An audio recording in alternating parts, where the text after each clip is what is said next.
Station Ghanpur CM సభలో ఉద్రిక్తత నెలకొంది. సీఎం రేవంత్ రెడ్డి మాట్లాడుతూ ఉండగానే మహిళా కళాకారులు నిరసనకు దిగారు.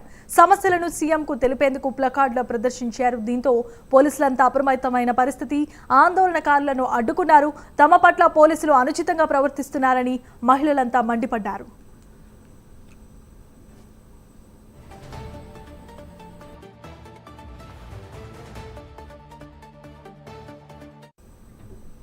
రైట్, ఇక విజువల్స్ చూస్తున్నాం. స్టేషన్ ఘన్పూర్ లో సీఎం రేవంత్ రెడ్డి పర్యటన సందర్భంగా మహిళలంతా స్టేజ్ దగ్గర ప్లకార్డులతో ప్రదర్శన చేశారు. దీంతో పోలీసులకు మహిళలకు మధ్య వాగ్వాదం చోటు చేసుకుంది. ఇదే పరిస్థితికి సంబంధించి మరిన్ని అప్డేట్స్ ను వరంగల్ నుంచి మా కరెస్పాండెంట్ తిరుపతి అందిస్తారు. తిరుపతి, చెప్పండి.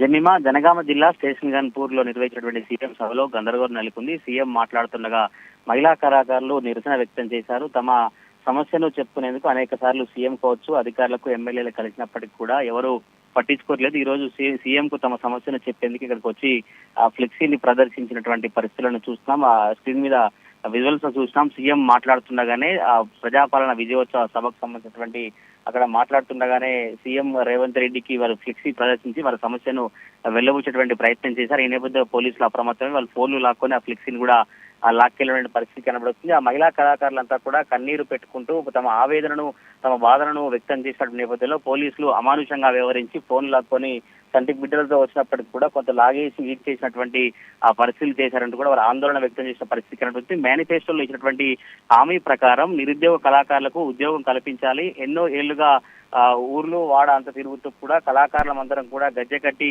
ఇలా చేస్తేనే ఈ రోజు ప్రభుత్వం ఏర్పడింది. ఈ రోజు తెలంగాణ ఉద్యమానికి సంబంధించి కూడా ఇప్పుడు కళాకారుల పాత్ర ఎంతగానో ఉంది. కానీ ఇప్పుడు ప్రభుత్వం ఏర్పడిన తర్వాత సీఎం రేవంత్ రెడ్డి ఇచ్చినటువంటి హామీ కావచ్చు, కళాకారుల సంబంధించి ఏం పట్టించుకోవట్లేదు. ఇప్పటికైనా రాష్ట్ర ప్రభుత్వం సీఎం స్పందించి తమ సమస్యను పట్టించి కళాకారులకు న్యాయం చేయాలంటూ కూడా మహిళా కళాకారులు సీఎం సభలో నిరసన వ్యక్తం చేయడంతో ఒక గందరగోళం వాతావరణం అయితే ఏర్పడిన పరిస్థితి కనబడుతుంది. వెంటనే పోలీసులు అప్రమత్తమై ఎంతమంది వచ్చారు, ఈ మహిళా కళాకారులు ఎవరెవరు, ఎక్కడి నుంచి వచ్చారు, ఎప్పుడు ఈ ఫ్లెక్సీలుగా వచ్చి ప్లకార్డులు తీసుకొచ్చారంటూ కూడా పూర్తిగా పోలీసులు అయితే వివరాలు సేకరించినటువంటి పరిస్థితి కనబడుతుంది. కొంత తమ పట్ల పోలీసులు అనుచితంగా వ్యవహరించారు, పోలీసులు ఈడ్చి పారేశారంటూ కూడా మహిళా కళాకారులు ఆవేదన వ్యక్తం చేసిన పరిస్థితి కనబడుతుంది. ప్రభుత్వం ఏర్పడినప్పటి నుంచి కూడా మేనిఫెస్టోకు సంబంధించిన విషయాలు కావచ్చు, కళాకారులకు ఉద్యోగం కల్పిస్తామని చెప్పారు. కానీ ఇప్పుడు సభలలో మొత్తం వేల మంది, లక్షల మందికి ఉద్యోగాలు కల్పిస్తుంది కాంగ్రెస్ పార్టీ, నిరుద్యోగులకు అండగా ఉంటుందని చెప్తున్నారు. కానీ మహిళా కళాకారులు కావచ్చు, అనేక మంది కళాకారులకు ఉద్యోగం కల్పించలేదు, కళాకారులను ఎవరు పట్టించుకోవట్లేదంటూ కూడా మహిళా కళాకారులు ఆవేదన వ్యక్తం చేసినటువంటి పరిస్థితి కనబడుతుంది. సీఎం సభలోనే వాళ్ళు ప్లకార్డు